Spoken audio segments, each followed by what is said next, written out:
All right, when we come back, let's talk about what we can do to help this state, because we're at the bottom of most of our lists. One of our state senators, Sharon Hewitt, is going to be joining us next, right here on Ringside. All right, welcome back, ladies and gentlemen. And guess what? We are now done with the legislative session, a lot to look back on, and one of our favorites is joining us right here. Louisiana State Senator Sharon Hewitt is here. And Senator, how you doing? Doing great, Jeff. Thank you. So, how would you grade the session? Well, I think that that overall it was a pretty good session. Mm-hmm. I think that we accomplished a few things. None of the really big things. I think we fell short on the big items, but we made some headway. Now, of course, the governor went in there. Two main things that I really gleaned from conversations about his agenda. He wanted a teacher pay raise. He wanted a minimum wage increase. He got the teacher pay raise. Yeah. Didn't get the minimum wage increase. Yeah, he has pushed every year for minimum wage increase and equal pay. Mm-hmm. Those have been two of his big campaign promises that he brought up every year and really never got any traction. The teacher pay raises are things that we all supported.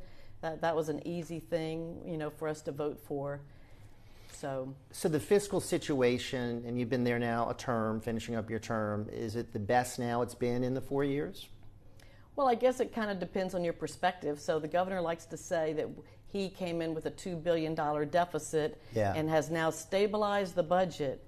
Well, stabilizing to one person is really a tax increase to somebody else.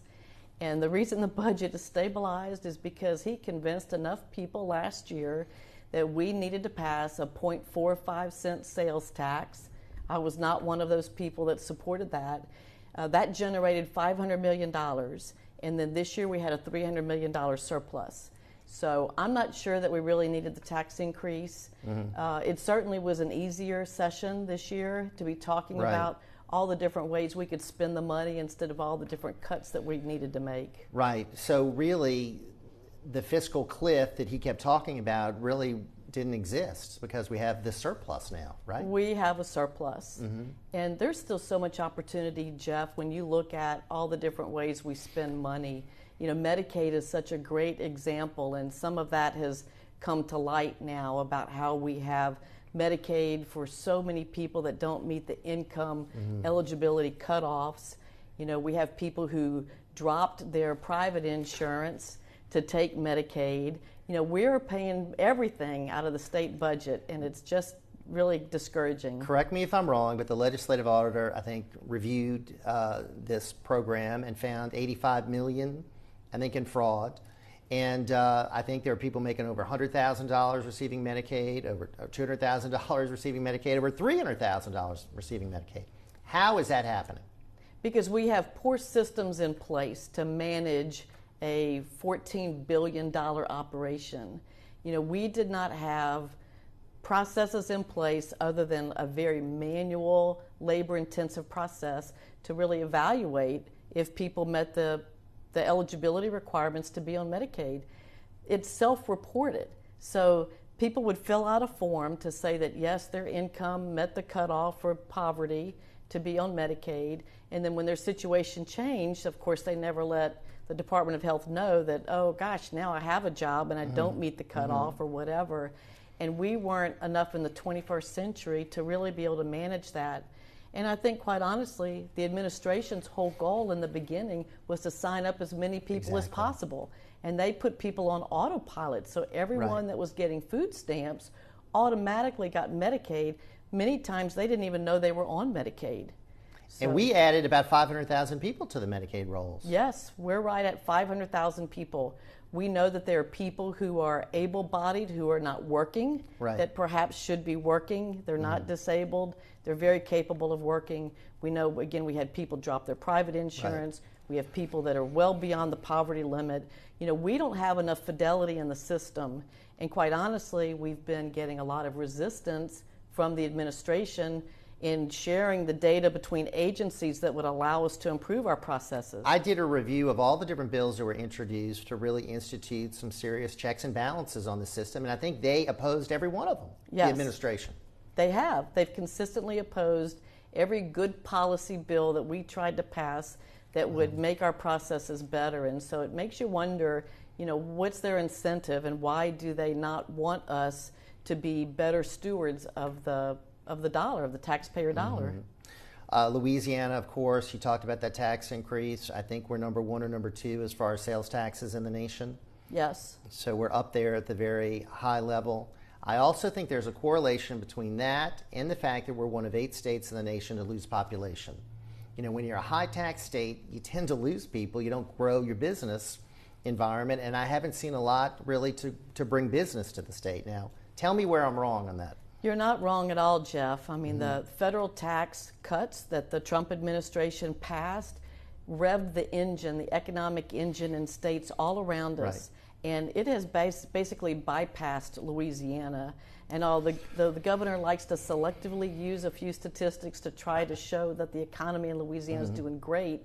As you point out, when he quotes unemployment numbers, in many cases what's happened is people quit looking for work or they left our state. So you took those people out of your numbers, right. And we have an out-migration problem. Businesses don't want to come to work here because we have an unstable, unpredictable tax base that they believe is unfair to business, right. and a very litigious environment. So the 3 things that we need tax reform, we need fiscal reform, we need tort reform. And we haven't had any of that in this administration, have we? We've not had any of that. The governor's tax reform it's code for raise your taxes. That's not really reforming right. Your business and the way you do your taxes. There have been a lot of studies done on that, and we know that we need to look at things like eliminating corporate income tax altogether. And there are things that we need to do to balance our tax system and make it more fair. Right. We also need to examine all the business tax credits, incentives, exemptions that we give, because we give those expecting that they're going to benefit the right. state to the degree that they're larger than the exemption that we're giving. I passed a bill last year actually that requires the Department of Revenue to do an ROI, return on investment calculation, right. so you could rank the projects and say these ones really are contributing to the state's economy. These ones are costing us money. Right. We should get rid of them. The one that gets all the attention for the film industry, is that returning to the state more than we're spending? Well, see, that's the best example. There are 2 economists that have done studies. Right. One says it returns $5 or $6 to the state for every dollar the state gives away. The other study says it's 45 cents on the dollar, so it's actually costing us money. Right. So who do you believe? So what my bill did is it said, I don't know what the right answer is, but I do know if you have the same economist doing all of those calculations with a common methodology, the answer may not be exactly right, but one relative to another would be. You could rank order them, so at least you know which ones are the better ones, right. and which ones are the not so good ones. And do more of the ones that are going to be giving a positive return to the taxpayer. It's not complicated. It's not complicated. Now, a little bit later on in the program, I'm going to do a commentary. I'm going to talk about a study, and I thought you would be interested in this. It was done by the group Wallet Hub, their personal finance website, and they did rankings based on a number of issues for women: economic, health, safety, social well-being. And they ranked all across the nation. Louisiana came in last for women on all these different factors. I mean, does that surprise you? No, I guess it doesn't surprise me.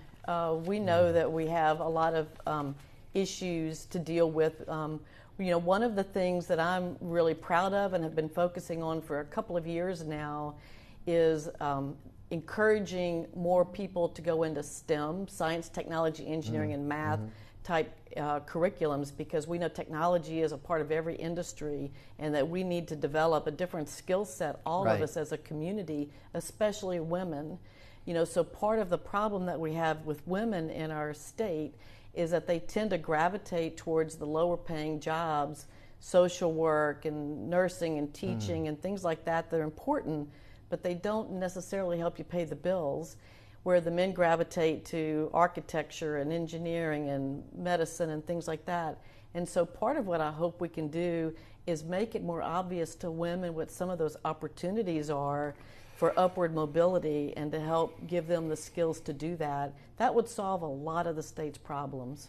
Right. And, I think there's so many problems that we have here. I like what you're doing as far as trying to be innovative and finding some solutions.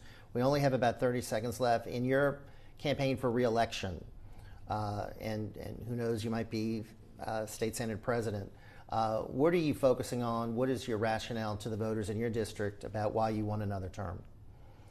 Well, we have a lot of work to do. I think the taxpayers deserve a representative and a senator that are going to be very focused on taking care of their dollars and their taxpayer dollars, just as if it was our own personal money. And I think there's great opportunities for our state.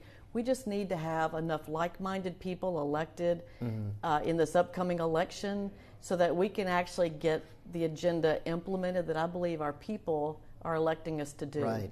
And so I'm going to be very active all around the state and trying to build a team that will help us do just that. I think that's what you need. You need a team. It's a team. Yeah, and we need to move in a different direction. So, Senator, good luck. Thank you so much. My pleasure. Keep up the good work. When we come